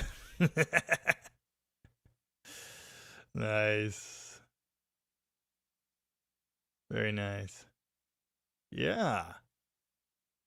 Chris Craft likely to have about any. This comment from Randall Munson. Chris Craft is likely to have about anything powering it. Some of them had flathead Chryslers, which I really like. Yeah. Paul Shea. That Roadrunner today's video was beautiful. However, the K-frame setup was looks like an erector set. Yeah. Nice. Nice. My sister plays in a band, not my band necessarily. Yeah. That's the turbo. That was the joke I was making when I was talking about my intake setup. The turbo is going to fix everything wrong with everything. Nice. I'm Ron Burgundy. Yeah. Junkyard D. Is this stone soup? Because I had that door opening. Any suggestions on getting a door open when the door hardware is frozen solid? Already removed all rusted linkage to the release mechanism. More spray and maybe kick it. Yeah. Rusty fuel. How to clean a catalytic converter? Get a new catalytic converter. Nice. 318 Magnum. I think I missed part of something, but it said are in the MCU. Yeah, it's the Mopar car universe. Yeah. Sometimes I refer to my friends' channels as being in the DDG extended universe. Yeah. Oh, yeah. My channel exists in an alternate universe. Yes, the Mopar car universe. There you go. Yeah. Alternate universe is a great place to go. I have one too. We get to set all the rules. See? Granddad's junk gets it. Nolan is here and says, hello, Mo people. How you doing? What is up? I apologize for being so far behind on comments. It sucks.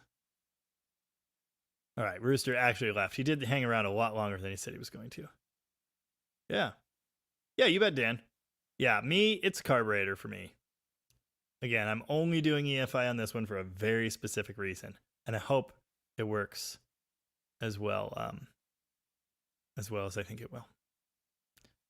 Classic Dude Mike with a funny comment about mustard. Dan Mafia's ketchup and shredded cheese. Oh, yeah. Me, it's ketchup, mustard, shredded cheese, and sometimes, if I'm feeling spicy, a little sriracha. Also, the mustard we usually use is horseradish mustard. Also, sometimes throw all that away and it's cream cheese. Oh, yeah. The Seattle dog. You're supposed to have grilled onions as well, but I'm not really. Not really that guy. Yeah. Terra Fiddler with a comment, the blocks of the A and LA don't interchange. I didn't say they did. I said for all intents and purposes, they're essentially the same. The crank is the same. The timing cover mounting is the same. The bell housing flange is the same. The oil pan mounting is the same. The timing covers interchange with early 318s and 273s. The oil pan, same answer. Rods, I think, but polys are floaters. LA 318s aren't. 273s are. So the 273 and the Poly 318 almost share more than the Poly 318 and the LA 318. But again, that was an oversimplification. The architecture is the same. The blocks do not literally interchange. There's a water port difference.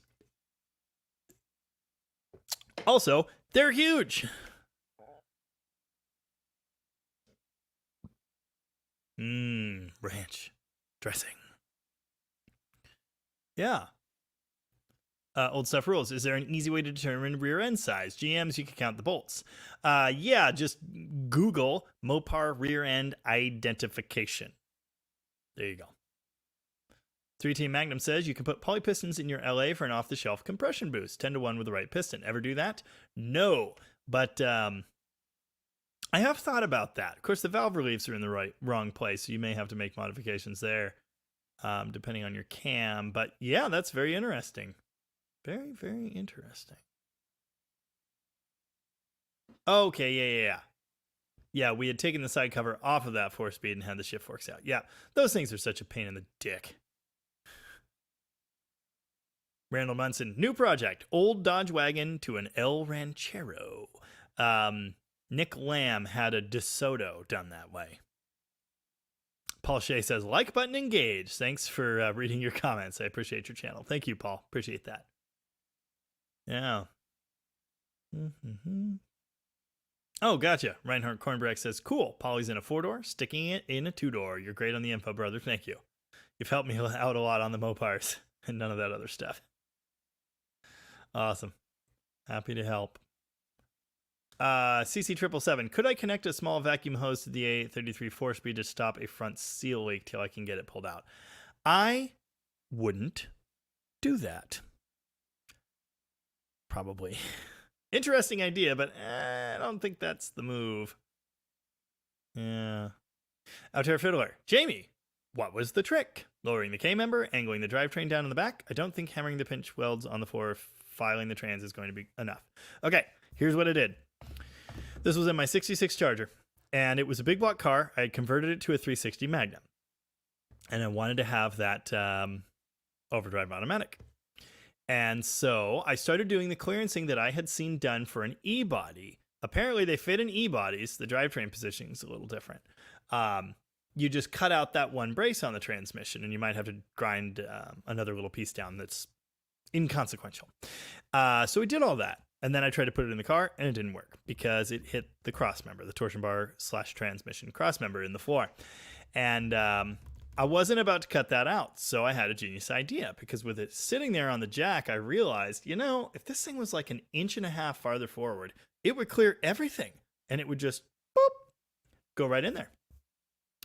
So what it did was, I made up some little plate spacers and moved the entire drivetrain via the engine mounts forward 1.5 inch.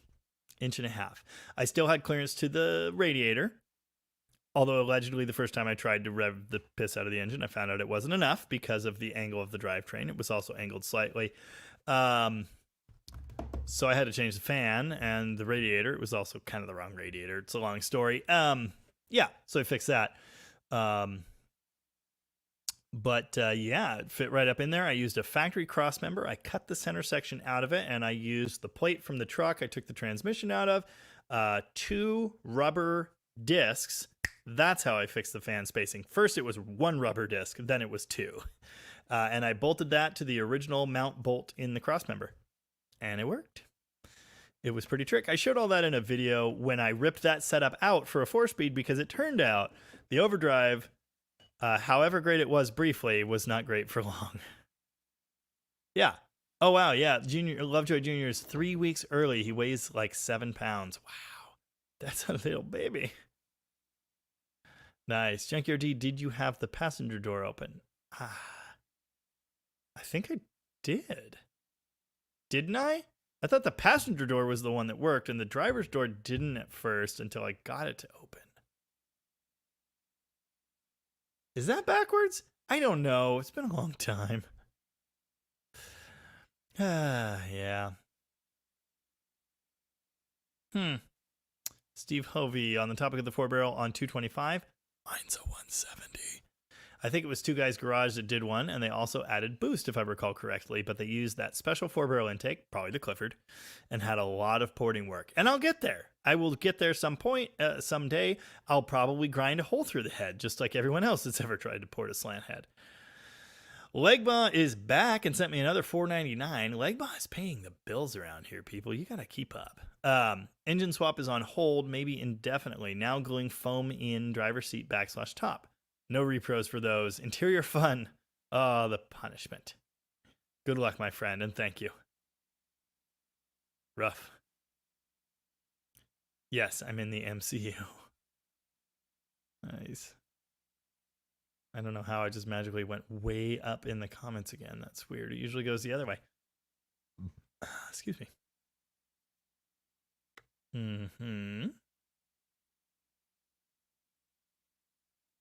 Oh, nice. 38 POS Racing. Oh, yeah, Jamie, thanks for the shift shaft seal info on the Jeep. Turns out the TV shaft seal was screwed. The one in... It's just an O-ring or something, isn't it?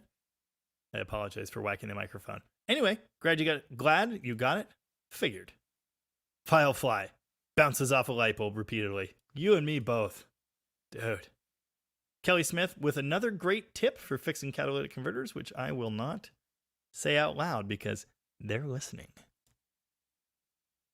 Yeah. I'm going to be honest, Ray. You had a comment 6 minutes ago that does not make sense. Yeah. Cream cheese, grilled onions, bit of ketchup. That is a great hot dog, too. Yeah. No, I'm not an onion guy. Oh, yeah. The jalapenos are optional. Yeah. You can do that, too. Yep. Nice. Oh. Tom just saw a trailer with crushed cars. They were mid-60s Pontiacs. Onions are the enemy. I agree. They belong on street tacos. Really like them on street tacos, but that's about it. Randall Munson's just trying to make suggestions. Oh, yeah. No, I know. Someday I almost did that to my Volare. Almost did, but then I gave up. Yeah. Yeah. Repair shops hate him for this one simple trick. I was going to use that for something. It might have been the EFI Slant. I don't remember. Anyway. Good stuff. Good stuff. Yeah, David needs to drive up and help get the turquoise poly running. I never work on that truck unless David's here. And he hates that. He helped me get it, so this is his punishment.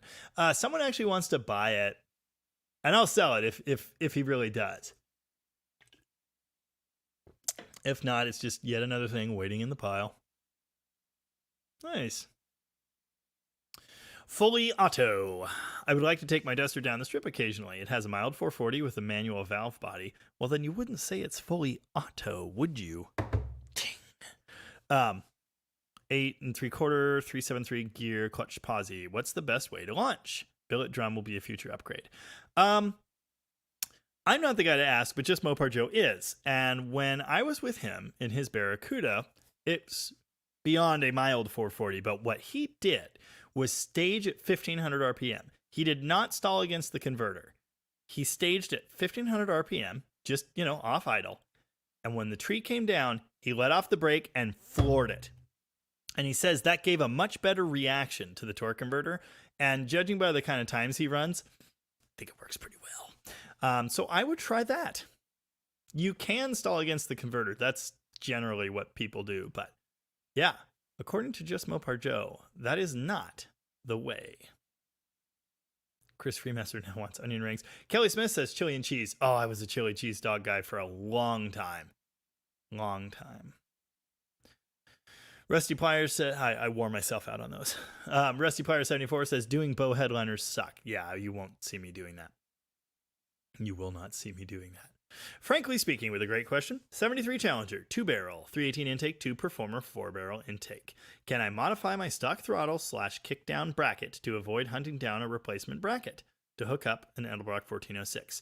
Yeah, so my usual mod on the factory bracket is to bend the cable mounting surface vertical. So that raises the cable up a little bit. It might not necessarily move it far enough forward, but when you do that, you need to make sure you're getting the Edelbrock Chrysler throttle adapter anyway, and as long as you have that and you make that little modification, it should work just fine. I've done that many times. You'll probably have to extend the top piece of your kickdown linkage as well, but the bracket itself can stay put.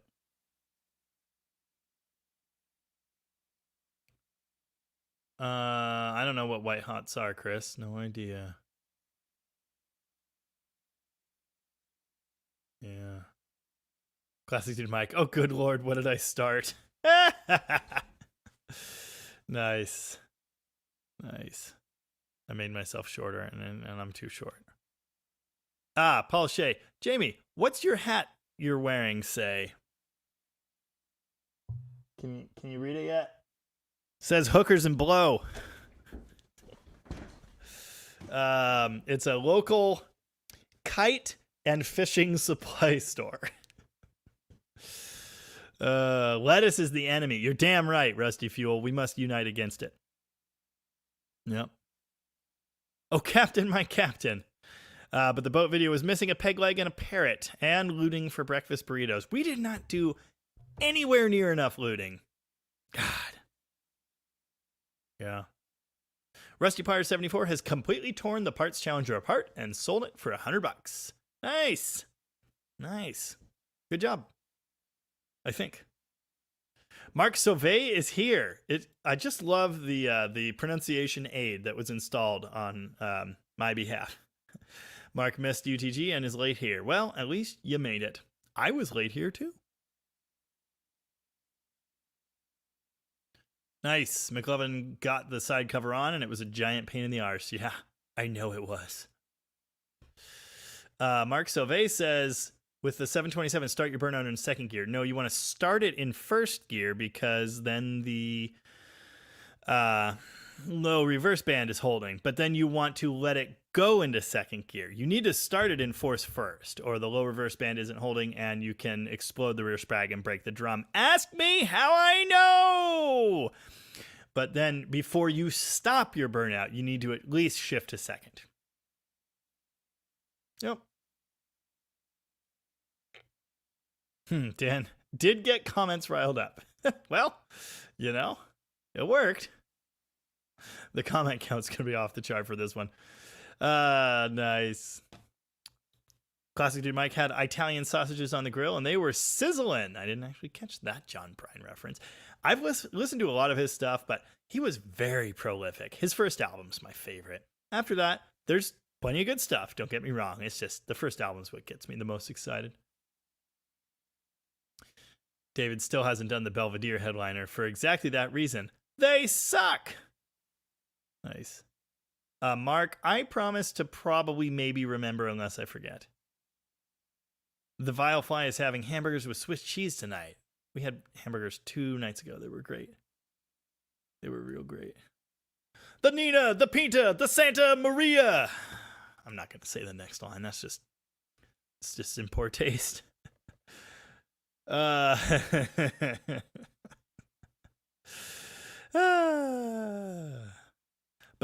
and blow. Bananas and blow. Bananas and blow. Stuck in my cabana, living on bananas and blow. Bam, bam, bam, bam, bam, bam. Anyone that gets that reference gets a gold star. I'm to the end of the comments. Wow. Travis, again, I'm hoping it's Voight. How do you know if you have too much carb? That's a great question. Complete lack of bottom end? Probably. Untunable? I don't know. I've never had that issue. It's a lot harder than you might think to have too much carb.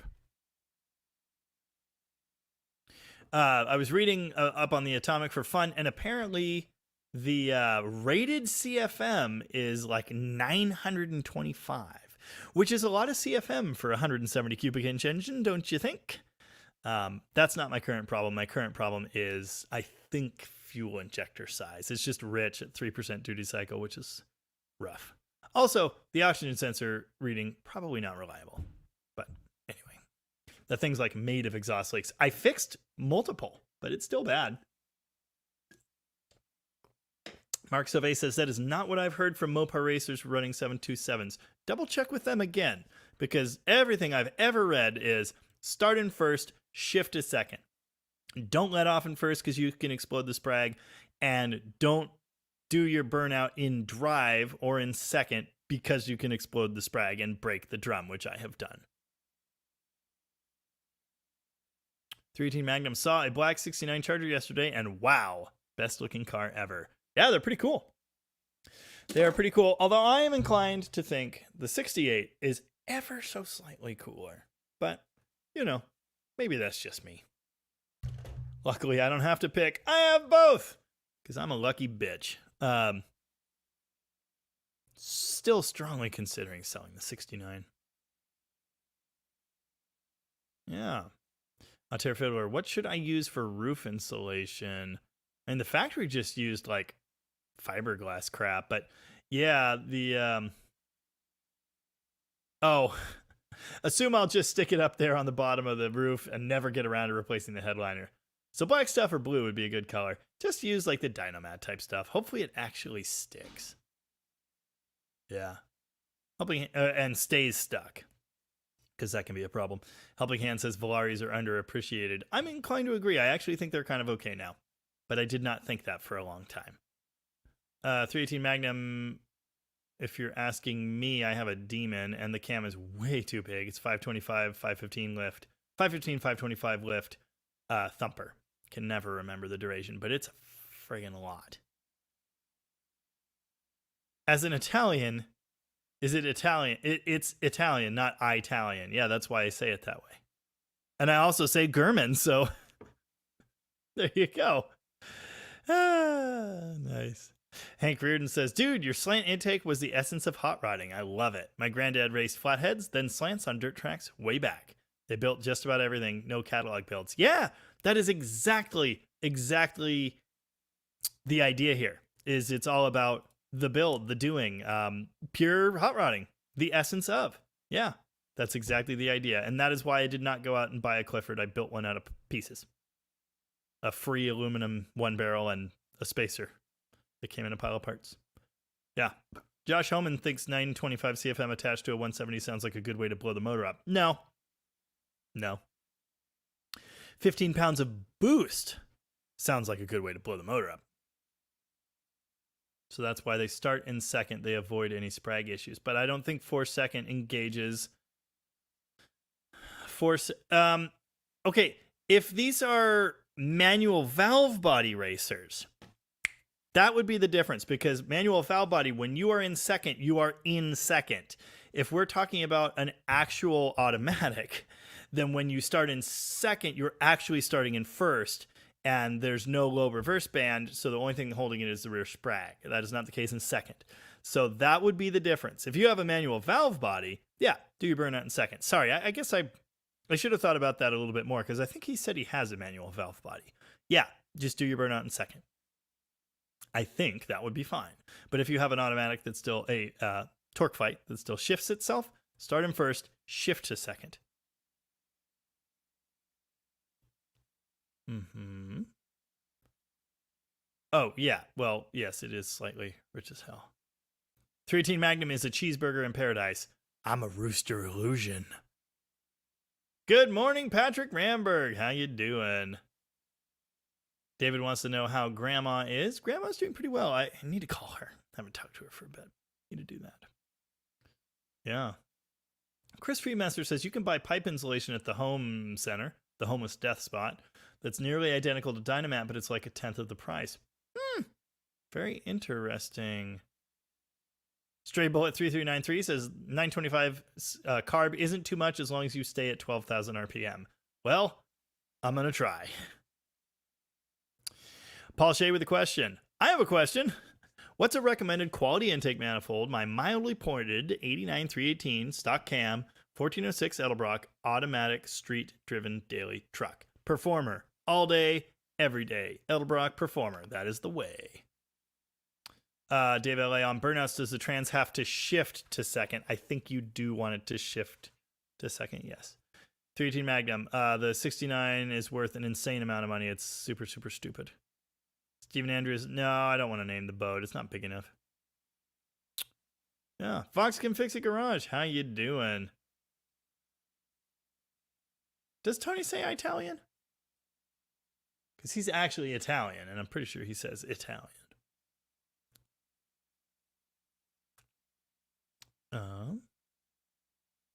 Kelly Smith says Armaflex insulation or spray foam. No spray foam. Do not spray foam your car.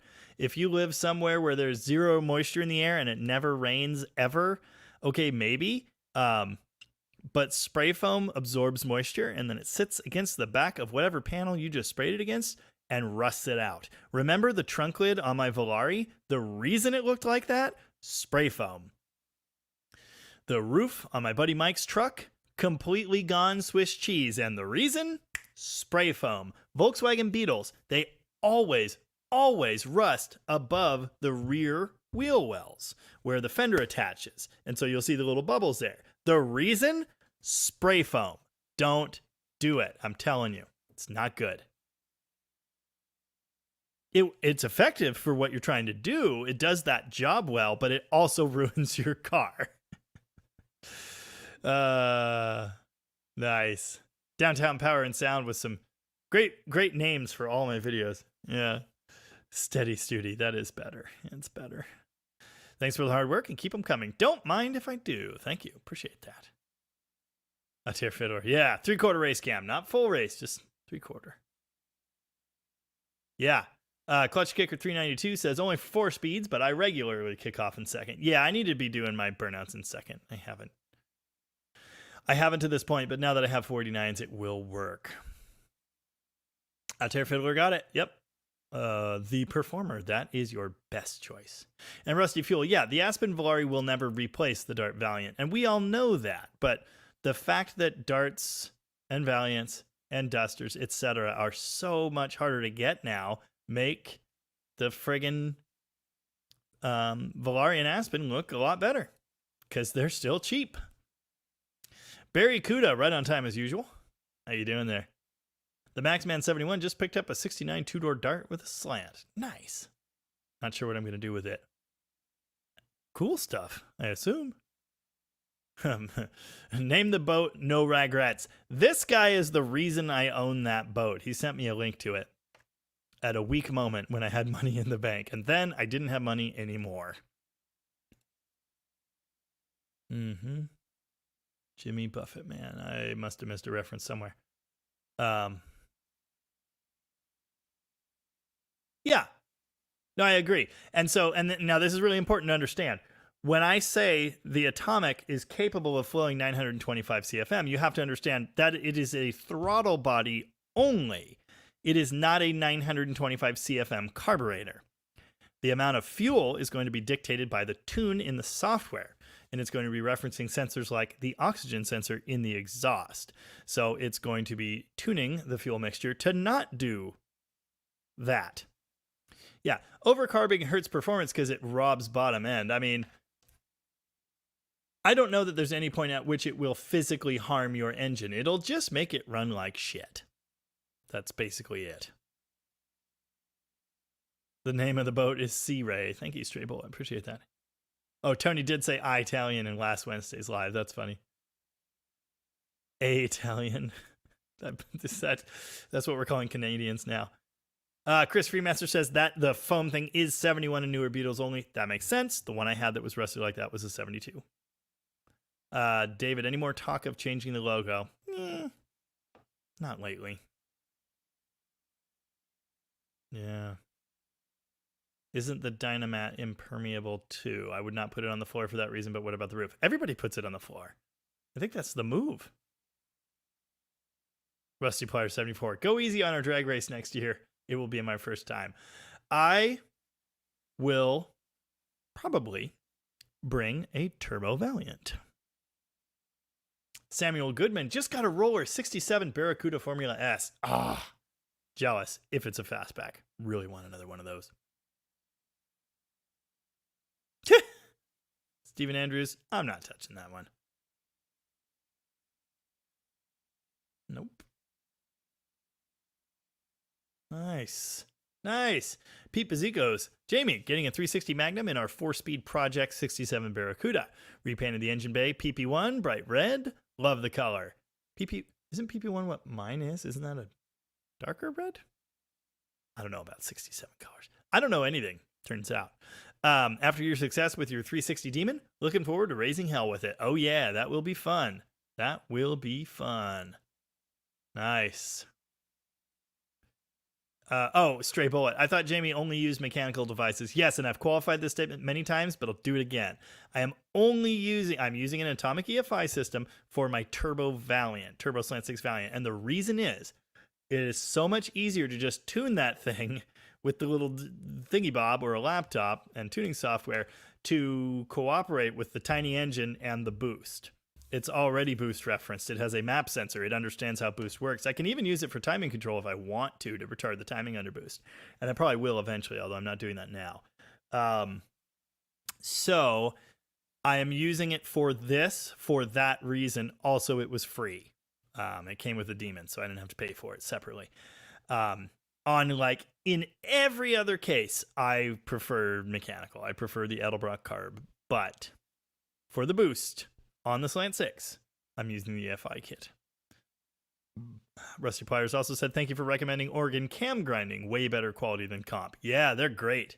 They are great. If you need a cam, contact Oregon cam grinders. They're awesome. Yeah. Mark Sauvé says, I believe too large of a carb will cause issues atomizing fuel. I don't know if it's even...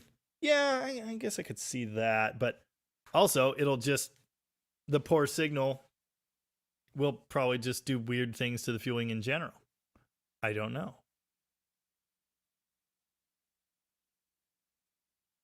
I need a nap. Oh, it's a notch. Well, I'm not excited then, Samuel. I apologize. There could be a notchback Barracuda in the channel's future in a big way, but we don't know that yet for sure, so I'll withhold any further information but that. I'm a fastback guy. I've made that quite clear. Yeah, Steve Hovey says Dynamat's totally safe for floor use, impregnated with asphalt blend, which is why you use heat to make it pliable and sticky. Yeah, it's practically the only place I've ever seen it is on floors and firewalls. Yeah. Nice. We wanted to see you struggling endlessly with a blow-through or draw-through setup, though. I know. And I thought about it, but because I had the atomic sitting there, it was like, I'm just going to do this. It makes perfect sense. I should have boost referenced a 500 CFM Edelbrock. I apologize for not doing that. Yeah. Wow. Biofly said something about electrolysis. I know, it's not fair. It's cheating. So I've only been on for an hour and 46 minutes, but I'm already tired. And it's 4 minutes to 8. I'm really hungry, so yeah. Barracuda has Ron Jenkins components been a topic today? I don't even know who that is. So anyway, I think I just need to play a song and like leave, probably. Let's see if I can get this stupid guitar tuned. Oh, it's the G leaving the building. That's gonna snap. Hopefully you guys will get to see it. That'll be cool.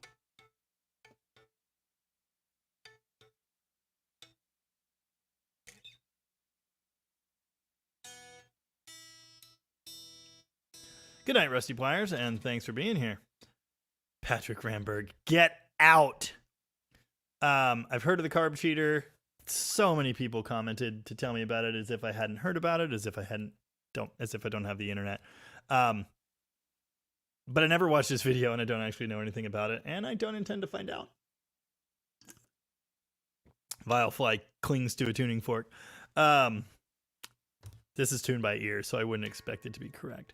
End of Time says the 63 Valiant needs a 4-speed. That was my original plan, but actually, the automatic makes sense with boost because you can spool it. So I don't know. Thank you, Rich Jordan and Jeff Militich, everybody else hopping out. It is about that time, so I thank you for being here.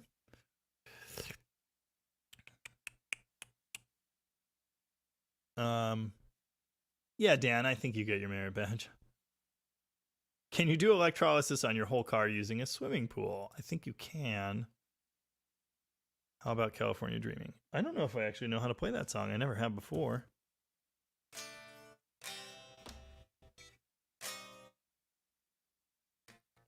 For one thing, I have no idea what key it's in.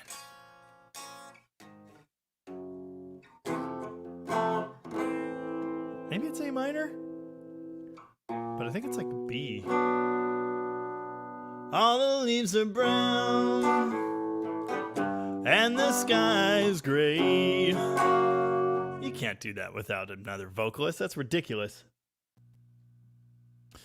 Thanks, Alan. Take it easy. Keith Calitri, almost 11 p.m. there. Yeah. Well, you have a good night, and we'll see you later. Clutch Kicker, good night, and cheers. Reinhard Kornbrack, take it easy. Mike the Slacker, all the people. I'm in love with my car by Queen. I don't actually know that. Yelling Freebird should be a timeout offense. Nice. Carb cheater, basically a controlled vacuum leak. Oh, yeah. So what hot rodders have been doing forever then. Got it. My sister was there with a backup. Nice.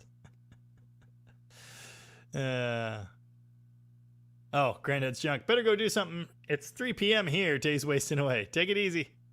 See you later. Firefly. Cheats a lot. Look at the tiny piano. It's so cute. See you, Dan.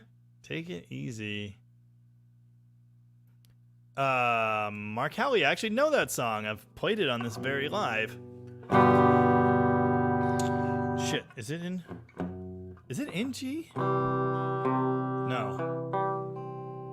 When I was a child, my family would travel down to western Kentucky, where my parents were born, to a backwards old town that is often remembered so many times that my memories are worn. And Daddy, won't you take me back to Muhlenberg County, down by the Green River where paradise lay? Well, I'm sorry, my son, but you're too late in asking. Mr. Peabody's coal train is hauled away. Mr. Peabody's coal train is hauled away. Whatever.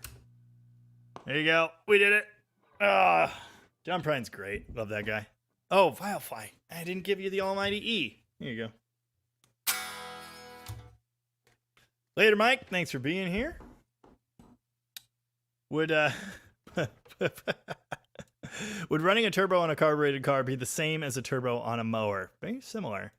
I think that song's actually in D now that I've performed it in C. Yeah. My sister will have to come over for a duet of California Dreamin'. Yeah, you bet. Stray Bullet and everybody else. Lovejoy, all the other folks checking out. Terra Fiddler thought my California Dreaming sounded pretty good, which surprises me. C sharp minor. Okay. Okay. Yeah, that makes sense. Nice. Nice. Tavo. You should do the duet, but just stop like Michelle Phillips. I don't know what that is. Yeah, Samuel Goodman lives in Appalachia. The coal companies have hauled it away. Oh, yeah. Based on true events. All right. Thanks, everybody, for hanging out. I appreciate it.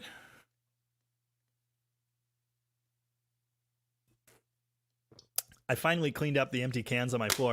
But I want you to know, the grouping was actually pretty good. One day, one of them hit the previous weeks. Anyway, yeah. Firefly carbureted turbos are usually draw-through types. Usually. Well, I would be doing a blow-through. But anyway. All right. Bye. Thanks for being here. See you later. Way more videos coming this week, so look forward to that. And I'll see you next Sunday. Take it easy and turbo your lawnmower with a leaf blower. Bye now.